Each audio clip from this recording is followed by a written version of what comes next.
पहले एक काम करते हैं, आज की मैनेजमेंट से कर लेते हैं बातचीत और एनबीसीसी इंडिया के सीएमडी डॉक्टर अनूप कुमार मित्तल साहब मेरे साथ जुड़ते हुए। मित्तल सर, स्वागत है सीएमबीसी आवाज पर, थैंक यू। काफी कंसर्न्स हैं सर, पिछले कई सालों से एनबीसीसी इकलौती ऐसी सरकारी कंपनी थी जिसने बड़ा शेयरधारकों को खुश किया, पॉजिटिव रिटर्न्स आए। तो पिछले एक आध साल से सर मामला थोड़ा गड़बड़ा गया, तो कंसर्न सामने आए। उसमें एक कंसर्न बहुत बड़ा था, एनवायरमेंटल कंसर्न्स बाजार हाईलाइट करने लगा कि आपके कई सारे की प्रोजेक्ट जो है वो एनवायरमेंटल क्लियरेंसेज, वो ट्री कटिंग वगैरह लेकर इश्यूज हैं, उसमें फंसे हुए हैं। मुझे बताएं ये कौन से प्रोजेक्ट, कितने क्वांटम के प्रोजेक्ट और ताजा हाल क्या है सर? कुछ अप्रूवल्स मिले हैं, कहां तक अटके हुए हैं, कहां तक पेच फंसा है? देखिए ऐसा है कि आप सही कह रहे हैं कि कुछ प्रोजेक्ट्स के अंदर एनवायरमेंटल अप्रूवल को लेके चैलेंज किया, ट्री कटिंग को इश्यूज को रेज किया दिल्ली के अंदर, खासकर रीडेवलपमेंट प्रोजेक्ट्स में। 3 प्रोजेक्ट हैं, नारोजी नगर, सरोज नगर और नेताजी नगर, जिनकी कुल वैल्यू करीब 25,000 करोड़ रुपए थी और वो काम शुरू हो गए थे। और उनके बाद में कुछ इस तरह का मूवमेंट हुआ कि उसको चैलेंज किया गया और ये बात करीब जुलाई 2018 की है। लेकिन आज पिछले 2 महीने पहले हाई कोर्ट ने नेताजी नगर और सरोजनी नगर, जिनकी वैल्यू करीब 22,000 करोड़ रुपए की है कंस्ट्रक्शन की और बाकी चीजें मिला के, वो क्लियर कर दिए हैं और उसका काम उन्होंने कहा है कि आप शुरू करिए। तो हमने दोबारा से जो भी छोटी मोटी चेंजेस किए हैं उसकी अप्रूवल्स के लिए भेजा गया है। लेकिन तीसरा प्रोजेक्ट की अभी हाई कोर्ट में डेट है इसी महीने में, उसके ऊपर ही फैसला आ जाएगा। वो काम शुरू पहले ही हो गया था। और जहां तक देखिए बात है कि जब आप बहुत बड़े बड़े प्रोजेक्ट करते हैं, मैं ऐसा मानता हूं कि कुछ चीजों का आना आप रोक नहीं सकते हैं। देश है 120 करोड़ की आबादी का, इतना बड़ा नया प्रोजेक्ट पहली बार दिल्ली में रीडेवलपमेंट शुरू हुआ है और सही कहें तो लोगों के कंसर्न रहते हैं, लेकिन वो चीजें ठीक हो जाती हैं। और जैसे मैंने बताया 2 प्रोजेक्ट हाईकोर्ट ने क्लियर कर दिए। दिल्ली को भी और देश को सबको मकान चाहिए, सरकारी मकान चाहिए या प्राइवेट चाहिए, वो बन रहे हैं और बन रहे हैं। दोनों कॉलोनीज को खाली कर दिया गया है तकरीबन और उनके डिसमेंटलिंग का काम अब कैलकुलेशन वगैरह हो रही है, तो वो काम शुरू हो जाएंगे 1 आध महीने के अंदर। आप देखेंगे आने वाले समय में कुछ ही हफ्ते में उनके टेंडर भी आ जाएंगे, बाहर निकल जाएंगे। तो ये कंपनी जिस तरह से पिछले 4-5 साल में धीरे धीरे करके हम इस जगह पर लेकर आए हैं, उसमें सबसे बड़ा हाथ इन रीडेवलपमेंट प्रोजेक्ट्स का है। न्यू मोतीबाग एक कॉम्प्लेक्स हमने डिलीवर किया दिल्ली के अंदर, अब किदवई नगर किया है, जिसको काफी लोग ये कहते हैं कि मॉडर्न इंडिया के अंदर कोई सरकारी कॉम्प्लेक्स इतना बड़ा, इतनी बड़ी मात्रा में मकान के साथ और इस क्वालिटी के साथ पहली बार डिलीवर हुआ है। तो अच्छा, ये आपने बताया नेताजी नगर और सरोजनी नगर आपको कोर्ट क्लियरेंसेस मिल गए, एंटिसिपेशन था कि इसी जनवरी के महीने में उसमें कामकाज शुरू हो जाएगा। आप कह रहे हैं कुछ माइनर क्लियरेंसेस के फिर से भेजा प्रस्ताव, तो अभी समय लगना है सर। किस टाइमलाइन पे आप वर्क कर रहे हैं? इन दोनों नेताजी नगर और सरोजनी नगर कब तक ये बहाल हो जाएगा? और आपने किदवई नगर की बात करी, किदवई नगर ईस्ट का इसी महीने मेरे ख्याल से सुनवाई आनी थी उस मामले की, 21 जनवरी मुझे बताया जा रहा था, है ना? जी जी, ऐसा है। देखिए नेताजी नगर और सरोजनी नगर की अप्रूवल आ गई है और कोर्ट ने ये कहा है कि आपने जो चेंजेस, हमने कुछ मकान कम किए हैं कोई 1-1.5%, उस मकान कम करने की वजह से अगर कोई आपको अप्रूवल लेनी है तो वो लीजिए, वो ले रहे हैं। लेकिन पैरेलली साइड पर काम जैसे बैरिकेटिंग करना, बाकी प्रिपरेटरी वर्क करना, वो शुरू हो गया है। तो इसे मैं फिजिकली मानता हूं कि काम शुरू हो गया है और आगे की जो कॉन्ट्रैक्टर अपॉइंट करने हैं उसकी कार्रवाई शुरू हो रही है। तो उसमें कोई भी ऐसा इशू नहीं है जो कि कोर्ट या किसी भी और अथॉरिटी के पास पेंडिंग हो। और सबसे अच्छी बात ये हुई है कि जो ये पिछले 6-7 महीने ये रुक गया था काम, उस दौरान जो वहां पे मकान थे जिनको खाली करके तोड़ के बनने थे वो खाली हो गए। तो एक जो 6-7 महीने का टाइम आगे लगना था वो पहले ही काफी हद तक पूरा हो गया। और हो सकता है इस सबको लेकर 1-2 महीने की प्रोजेक्ट के अंदर डिले हो, वो 5 साल का पीरियड था, लेकिन आप देखेंगे कि उससे जल्दी तैयार हो जाएगा। तो इन दोनों प्रोजेक्ट को बिल्कुल क्लियर ही मानते हैं और इसका कोई कहीं पर पेच नहीं फंसा हुआ है। अच्छा, जहां तक आपने किदवई नगर का काम की बात की, जी किदवई नगर बताएं सर। आप किदवई नगर की बात कर रहे थे। किदवई नगर का प्रोजेक्ट आज की डेट में करीब तकरीबन 88% से लेकर 90% कंप्लीट हो गया है। उसके अंदर किसी ने एक कोई लिटिगेशन डाला था कि यहां पर पानी की समस्या है, इसको कैसे ठीक करेंगे। तो कोर्ट ने कल डेट थी 21 तारीख को, हमने कोर्ट को बताया था कि यहां पर ये पहला इकलौता ऐसा प्रोजेक्ट है जिसके अंदर पानी की रिक्वायरमेंट 50% कम है, कारण कि जो रिसाइकल वाटर है वही यूज किया जा रहा है 5000 मकानों में और 15 lakh square feet office area में। तो कोर्ट ने कल उसको संज्ञान लेके उसको अप्रूव कर दिया कि पानी की कोई समस्या नहीं है, ये इशू खत्म हो गया। सिर्फ उन्होंने कल ये कहा है कि यहां पर ट्रैफिक इससे कोई जनरेट हो जाएगा इस जगह पर, इसके बारे में एक स्टडी की जाए। आईआईटी को लगाया था और 14 तारीख को या अगले फरवरी में कोई डेट दी है, 11 तारीख दी है, उस दिन उसको लेकर सुनवाई होगी।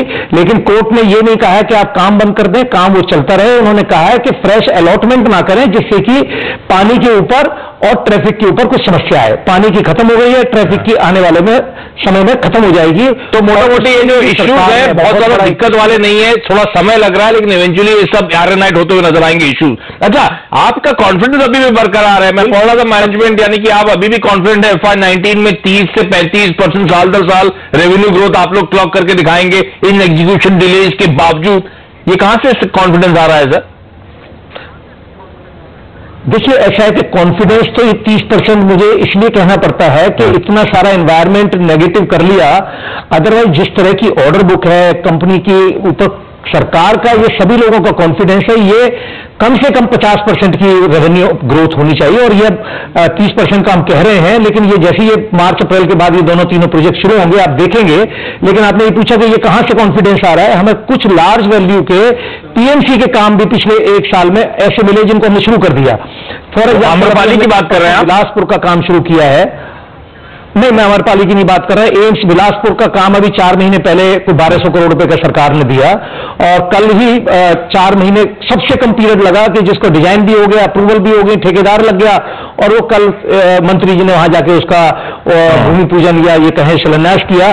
तो उस तरह के 1200 करोड़ अभी एक देवघर में इस तरह का एम्स कर रहे हैं या और बहुत सारे प्रोजेक्ट्स कर रहे हैं, रोड कर रहे हैं, बॉर्डर फेंसिंग कर रहे हैं। तो रेवेन्यू उससे आएगी और जहां तक रेवेन्यू बढ़ेगी उसका मैं बता रहा हूं कि जो ये रीडेवलपमेंट के प्रोजेक्ट्स आएंगे इनसे रेवेन्यू बढ़ेगी। ठीक। अच्छा, मार्केट को आपको मैं एक चीज जरूर बताना चाहूंगा कि कंपनी के बारे में, जो कंपनी आज से 4 साल पहले 3000 करोड़ रुपए की रेवेन्यू करती थी, 12000 करोड़ रुपए की ऑर्डर बुक थी या 6000 करोड़ रुपए की ऑर्डर बुक थी, इतने बड़े स्केल पे अब काम करती है। इस तरह की चीजें आती हैं और इसको स्टेबलाइज होने के लिए बीच बीच में इस तरह के रोड़े या अड़चन आएंगी और उसको लेकर मेरे को कभी भी चिंता नहीं हुई एक दिन भी, क्योंकि जिस तरह से हम काम कर रहे हैं ये बढ़ेगा ही बढ़ेगा। अच्छा, एग्जीक्यूशन तो खैर Q2 में भी पिकअप हुआ, तो लास्ट क्वार्टर की अर्निंग्स आपने रिपोर्ट करी थी, पर उस एग्जीक्यूशन पिकअप के बावजूद आपकी कंपनी का EBITDA सर उस दौरान गिर गया था 30% के आसपास। तब मैं सब बोल रहा था अकाउंटिंग स्टैंडर्ड्स को लेकर इश्यूज के चलते वो मार्जिन पे प्रेशर था। तो मार्जिन को लेकर ऐसी कोई हेडविंड्स तो नहीं? एज्यूम करूं कि सिर्फ अकाउंटिंग स्टैंडर्ड्स को लेकर हेडविंड्स है? नहीं, बहुत सिंपल सा फार्मूला है हमारी कंपनी के काम कर रहे हैं। अगर रेवेन्यू बढ़ रही है तो हमारी फीस बढ़ेगी, क्योंकि हम फीस पे काम करते हैं, ईपीसी कॉन्ट्रैक्ट नहीं कर रहे हैं। तो हमारा खर्चा क्या है, फीस बढ़ने के साथ में हमारी एम्प्लॉइज कॉस्ट आप कभी भी उठा के देखेंगे पिछले 2 साल में एम्प्लॉइज कॉस्ट कांस्टेंट है या कम हो रही है उसके हिसाब से। तो बाकी अकाउंटिंग स्टैंडर्ड से या जो भी फाइनेंशियल तरीके हैं उससे अगर आपको EBITDA कम लग रहा है वो अलग बात हो सकती है। खर्चा कंपनी का सिर्फ एक ही हो सकता है, कंपनी के पास डेट नहीं है, कोई इंटरेस्ट का खर्चा नहीं है, इंटरेस्ट कमाती है कंपनी, तो कम EBITDA होने का सवाल ही पैदा नहीं होता है। अच्छा, एनबीसीसी की बात हो और आपकी ऑर्डर बुक की बात ना हो नहीं सकता सर। FY18 के एंड में गजब की 80,000 करोड़ रुपए की ऑर्डर बुक थी। आप लोग का रीजनेबल कॉन्फिडेंस था कि FY18 के बाद FY19 में 25,000 करोड़ रुपए के और अतिरिक्त एडिशनल ऑर्डर्स आप लोग गार्नर कर लेंगे। तो इस समय कितना इस साल एडिशनल एक्विजिशन हो चुका है? कॉन्फिडेंट अभी भी 25,000 करोड़ रुपए के आसपास ऑर्डर बुक और इजाफा एक्सपेक्ट करूं इस फाइनेंशियल ईयर के एंड तक? 100%। तो मतलब आउटस्टैंडिंग ऑर्डर बुक शायद 1.25 करोड़ के आसपास 1 लाख करोड़ के आसपास पहुंचेगी, ऐसा होगा क्या सर? 1 लाख करोड़ रुपए की ऑर्डर बुक हो जाएगी इस फाइनेंशियल ईयर एंड में। अरे वाह, तो कॉन्फिडेंस आपका अच्छा लग रहा है सर सुन के। तो ये आम्रपाली वाला जैसे प्रोजेक्ट मिला आपको, जैसे आप पीएमसी की बात करें तब आपने एम्स बिलासपुर की बात करी, ये आम्रपाली ग्रुप से भी आपको 8,000 करोड़ रुपए के आसपास का कंस्ट्रक्शन वर्क एग्जीक्यूट करने को दिया गया है। क्या अपफ्रंट कोई इन्वेस्टमेंट होने वाला है इसमें किस तरह का फायदा बुना पाएंगे हम, या ये थोक दिया गया? जहां तक आम्रपाली का केस है, अमरपाली का केस है, कोर्ट ने हमसे कहा कि ये काम करना है, क्या आप करेंगे? हमने कहा बिल्कुल करेंगे, हमारा बिजनेस है काम करने का, लेकिन हम इस कंपनी को ओन नहीं करेंगे, इसके डेट से या इसके फाइनेंशियल से हमें कोई मतलब नहीं, हम प्रोजेक्ट मैनेजमेंट कंसल्टेंट के तौर पे काम करेंगे। कोर्ट ने कहा वही हम चाहते हैं कि आप जैसे भरोसे की सरकारी कंपनी कोई काम करके इसे दे दे। तो हमने कहा कि ये 8,000, उन्होंने पूछा हमसे, एक रिपोर्ट मांगी 15-20 दिन का टाइम देके, महीने भर का। तो ये कैलकुलेशन करने के बाद हमने बताया कि 8,500 करोड़ रुपए का ये इस पर पैसा लगेगा और उसके ऊपर हम फीस चार्ज करेंगे, जो फीस चार्ज करते हैं। तो सरकार से हमने, कोर्ट से कहा कि इसके लिए पैसा हम नहीं लगाएंगे। तो कोर्ट ने बाकायदा क्लियर टर्म्स में कहा कि भाई पैसे हम आपसे नहीं लगवाना चाहते, आप इसे डिलीवर करके दें, हम आपसे ये एक्सपेक्ट कर रहे हैं, पैसे का इंतजाम हम करके देंगे, चाहे उन डेवलपर से लें या उनकी प्रॉपर्टी से लें। और वही आज भी कोर्ट कह रहा है, और कल परसों शायद डेट है, उस दिन हम बताएंगे कोर्ट को कि कुछ प्रोजेक्ट्स होपफुली कोर्ट चाहता है कि जल्दी से जल्दी शुरू किए जाएं।